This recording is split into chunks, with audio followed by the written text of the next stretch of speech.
Bienvenue dans cette deuxième partie du Meijin 2023 entre Sotafuji, le challenger que vous voyez à l'écran, qui est le tenant du titre du Ryo, du Kisei, du Kyo, de l'Osho, de l'Oi et de l'Eio. C'est clairement le joueur qui domine le shogi en ce moment.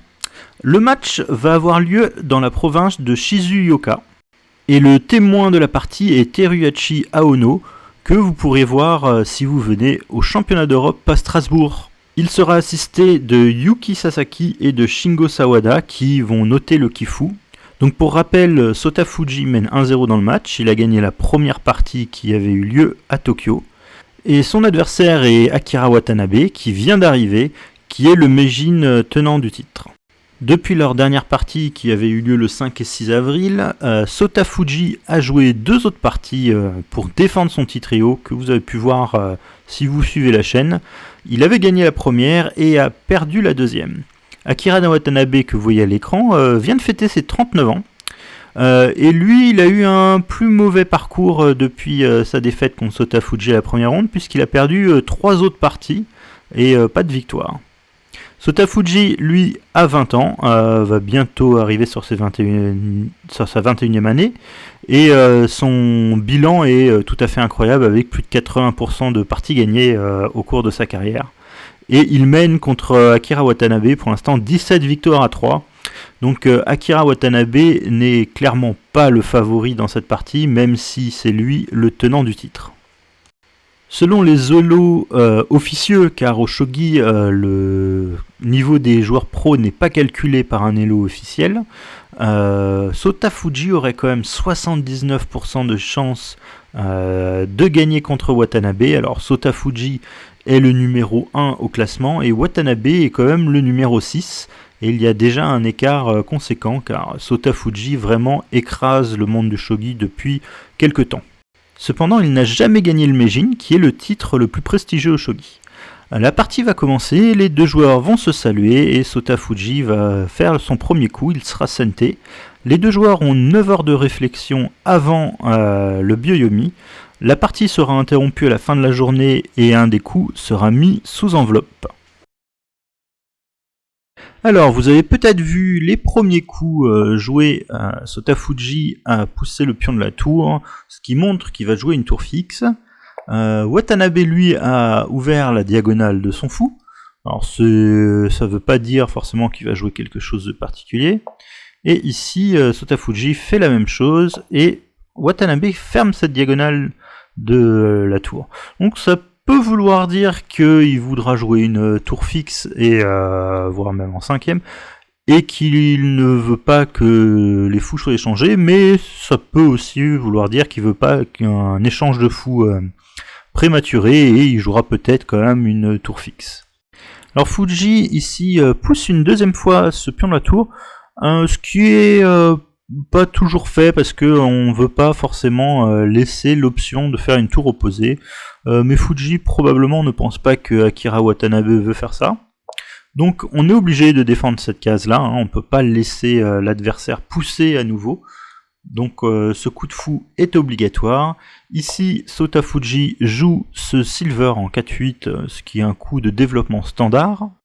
Et après ce coup, Watanabe va pousser ce pion de la lance. Alors ça va faire un petit peu comme la partie contre Sugai, où on va poser la question très tôt de savoir si l'adversaire veut ou ne veut pas faire un Aguma. Sotafuji va répondre ce coup-là, donc cela signifie plutôt qu'il ne fera pas un Aguma, même si c'est encore une possibilité. Watanabe joue Silver en 3-2, alors ça cache encore les intentions de Watanabe. Tant qu'il n'a pas joué ce coup-là, on peut se dire que ce n'est pas une tour fixe, mais tant qu'il n'a pas non plus déplacé la tour, il a l'option de faire ça. Donc il cache réellement ses intentions ici. Sotafuji joue le pion en 3-6, donc il y a un coup aussi de développement qui va essayer d'attaquer ce pion qui est devant le fou, qui est un point faible de la position de Gote. Et ici, Watanabe joue le pion 8-4, ce qui signifie qu'il va également jouer une tour fixe. Donc on va être dans une double tour fixe dans cette position. Ici, Sotafuji va développer son fou, alors il va contrôler cette case un petit peu en avance de phase. Watanabe va avancer à nouveau ce pion de la tour, hein, qui va créer du contact et du danger. Et ici, Sotafuji décide de développer son silver par ici. Alors à noter que la position qu'on a obtenue, c'est une position qui était un peu relativement commune au niveau pro, à l'exception que ces deux pions n'ont pas été poussés. Donc maintenant, le débat, ça va être de savoir à qui va profiter cette poussée de pions. Ici, Akira Watanabe va pousser son pion en 5-4. Alors jusqu'ici, tous les coups ont été joués relativement vite, mais c'est dans cette position que la première longue réflexion de Sotafuji va avoir lieu. Alors on va profiter de ce moment pour parler de l'encas du matin des joueurs. Sotafuji a pris un café glacé avec un warabi mochi, qui était apparemment fait avant avec de la fougère, et qui serait plutôt fait maintenant avec de la fécule de pommes de terre. Akira Watanabe, lui, a pris également le café glacé, et un gâteau au chocolat fruit qui est apparemment fait en hommage à la dynastie des Tokugawa, donc qui ont été les grands bienfaiteurs du shogi. D'un point de vue personnel, je pense que je prends le gâteau au chocolat sans hésiter. Donc avec un peu plus d'une demi-heure de réflexion, Sotafuji va jouer ce coup-là. Alors ce qui fait que Watanabe a pris 8 minutes de réflexion sur ses 9 heures, et Sotafuji a déjà pris 46 minutes. Ce qui peut être important car dans sa partie de Eo, c'est le fait qu'il se soit retrouvé en Byoyomi très tôt dans la partie qui lui a probablement fait perdre la partie. Donc j'imagine que la réflexion était portée sur quel type de château Sotafuji va faire. Alors je pense qu'avec un coup comme ça, on indique à peu près qu'on va probablement donc bouger le roi plutôt du côté gauche, faire descendre le fou et probablement faire un Yagura. Watanabe a réfléchi lui également une vingtaine de minutes avant de jouer ce coup-là. Donc ici, bon, on est encore à peu près libre, on est dans une structure du minot, donc c'est un minot tour fixe, donc très bien le roi pourrait venir se cacher ici. Et je trouve que c'est assez plaisant de jouer ce genre de position, surtout que notre point faible qui est ce pion ici pourrait très bien être défendu par l'or et puis on serait dans un haut minot. Donc les deux joueurs vont commencer à faire encore des coups de développement, alors de début de château. Vu qu'il n'y a pas encore, on va dire, de point de contact réellement dans la position, je pense pas qu'ils aient besoin de bouger le roi, par exemple, dans les châteaux tout de suite. Ils vont probablement jouer des coups pour gagner un peu d'espace avant. Donc c'est ce que Watanabe va faire, et Sotafuji également. Et après ces deux coups-là, Watanabe va jouer son roi en 4-2, et la partie va être interrompue pour une première fois pour la pause déjeuner. Alors, petit aparté numéro 2 sur la nourriture, le repas des joueurs. Sotafuji, le challenger, a pris un repas à base de crevettes, qui est une spécialité de Shizukoa. Et Akira Watanabe, le Meijin, a pris du bœuf sukiyaki. Encore une fois, je préfère le repas d'Akira Watanabe. Donc en revenant de la pause déjeuner, Sotafuji a encore réfléchi un bon moment, et il a joué ce coup-ci, le fou en 5-9. Alors c'est clairement qu'il veut changer de diagonale, il pense que cette diagonale n'est plus importante, et il va vouloir aller à mon avis sur une autre diagonale, alors peut-être celle-là, peut-être ici pour aider la percée avec cette poussée de pion. Généralement c'est vrai que souvent cette diagonale-là est importante. Dans des systèmes Yagura, on peut recycler son fou par ici et pousser et puis avoir une très belle diagonale. Akira Watanabe, lui, a décidé de commencer à mettre son roi dans le château. Et ici, quand même, à noter que le temps de réflexion ne sont pas du tout équivalents. Sotafuji a réfléchi un total de 1 heure et 54 minutes, 56 minutes même, et Akira Watanabe, lui, a réfléchi que 54 minutes. Donc il a déjà plus d'1 heure à la pendule, ce qui pourrait peut-être avoir son importance, surtout dans la deuxième journée. Donc maintenant, Fuji, avant de replacer son fou sur une autre diagonale, il doit gérer quand même cette percée de pions. Donc c'est pour ça qu'il joue ce coup-ci, qui lui permet de contrôler 2 fois cette case-là, et qui empêchera du coup à Goté de tenter une percée. Ici, Watanabe met son fou en 5-1 et lui-même du coup décide d'abandonner cette diagonale qui n'a pas l'air intéressante maintenant. Peut-être qu'il peut tenter un coup comme celui-ci hein, pour percer sur le côté. Ça pourrait être un coup intéressant, ou bien replacer sur cette diagonale-là qui est toujours une diagonale assez critique. Donc dans cette position, Sota Fuji va continuer son plan, donc il va réorganiser, on va dire, son fou sur une nouvelle case. Donc alors ça bloque effectivement la poussée, mais probablement que ça permettra de pousser ce pion-là. Et dans cette position, je pense que c'est la position vraiment critique dans le match. Alors Akira Watanabe est réellement en avance, il a plus d'1h30... Enfin, il a presque 1h30 d'avance à la pendule, et dans cette position, il va mettre 1h27 pour décider de son coup. Alors, comme vous le voyez en haut, 52% et 48%, c'est les statistiques selon l'ordinateur hein, de la position, donc c'est relativement égal, cette position, et ils ont plus que 6h30 chacun de réflexion. Alors, Akira Watanabe a pris énormément de temps sur ce coup-là. Ça veut dire que probablement il calcule des lignes qui sont très dangereuses et vraiment très précises. Et au bout d'une très très longue réflexion, il va enfin se décider à jouer un coup qui à mon avis est très critique ici. Ça va être important, et c'est effectivement cette poussée de la lance qui va initier, on va dire, les premiers échanges de la partie, et donc les grandes complications qui vont venir derrière. Donc ici, Sota Fuji a pas vraiment le choix, hein, il doit prendre ce pion, parce que tous les autres coups, je pense que Goté va prendre le pion, et va avoir une position assez confortable, et attaquer peut-être comme ça assez rapidement.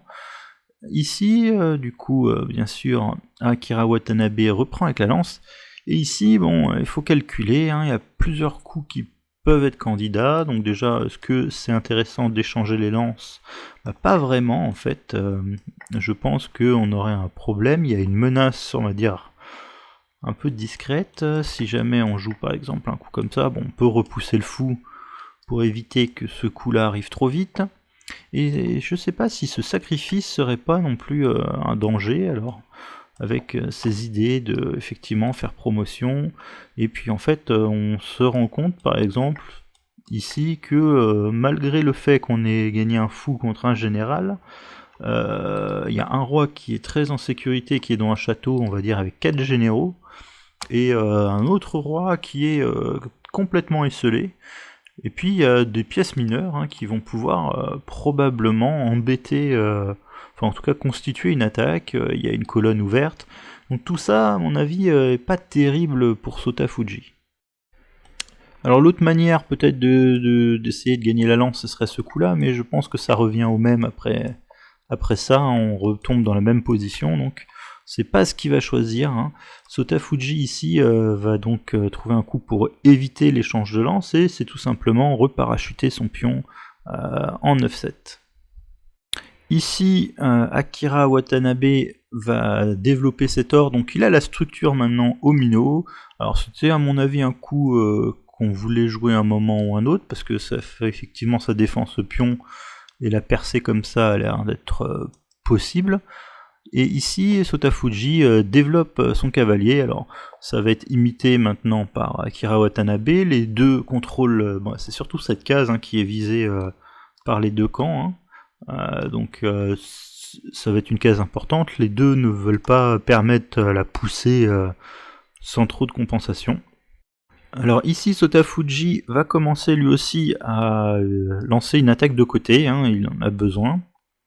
Watanabe utilise cette grande diagonale, donc ça c'est un thème relativement commun. Ça empêche également tout le temps de pousser, ce serait toujours très bien d'avoir ce cavalier cloué. Donc c'est une bonne case pour le fou et généralement dans ce genre de position. Ici, Sotafuji repousse une deuxième fois, donc il va être prêt pour probablement essayer aussi de lancer une attaque sur la première rangée. Et dans cette position, Akira Watanabe va réfléchir un bon moment et jouer ce coup de tour. Donc là maintenant, effectivement, il est vraiment en train d'attaquer ici. Ce qu'il va tenter, c'est de faire une percée sur la 9ème. Et dans cette position, Sotafuji va réfléchir assez longtemps.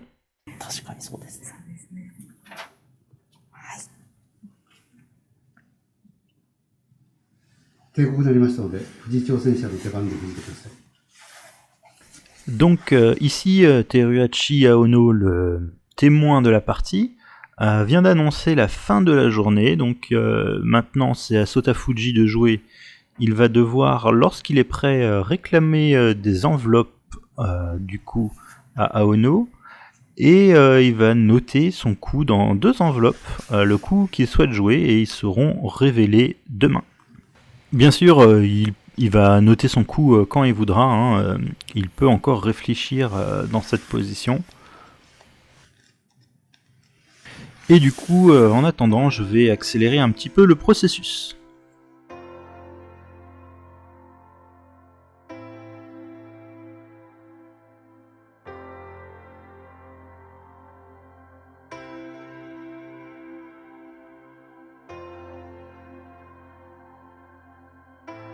Donc ici, Fuji Sota a décidé de quel coup il jouait, donc Aono va lui donner les 2 enveloppes. Il va partir s'isoler pour que personne ne puisse voir le coup qu'il va sceller. Puis il va remettre, quand il va revenir, il va remettre les 2 enveloppes à Akira Watanabe, qui lui va les signer donc sur 2 côtés, pour être sûr que personne ne puisse les ouvrir et que le coup scellé soit bien caché.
Donc c'est dans cette position que la partie a été ajournée, donc Sotafuji a scellé un coup.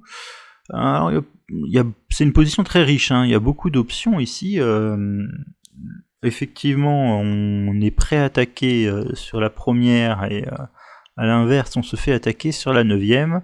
Donc il y a plusieurs possibilités, on pourrait essayer tout simplement de voir si on pourrait prendre.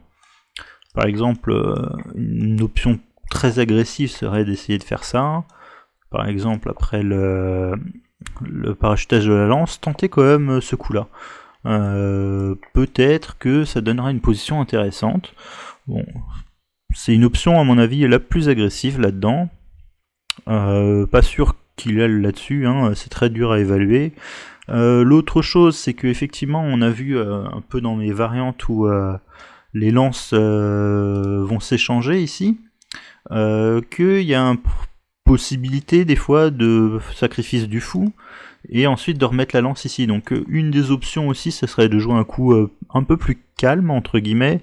Ce coup roi en 7-9. Alors ce qui serait marrant, c'est que ce serait le même coup que Akira Watanabe avait scellé dans la première partie, et au moins ça contrôlerait cette case, donc on serait un peu plus proche du château, même si ça peut faire un peu peur, parce que il y a déjà une batterie qui est en place de l'autre côté, enfin sur la 9ème. Et autre solution qui me vient à l'esprit, ce serait de déplacer la tour ici, et effectivement on voudrait plutôt avoir le roi en 6-8 et avoir cette tour qui contrôle, on va dire, cette dernière rangée. Ce serait une possibilité aussi. Bon, il faudra attendre demain pour savoir ce que Fuji Sota a fait. Alors, est-ce que ce sera un des 3 choix ou est-ce que ce sera quelque chose de différent? On verra demain.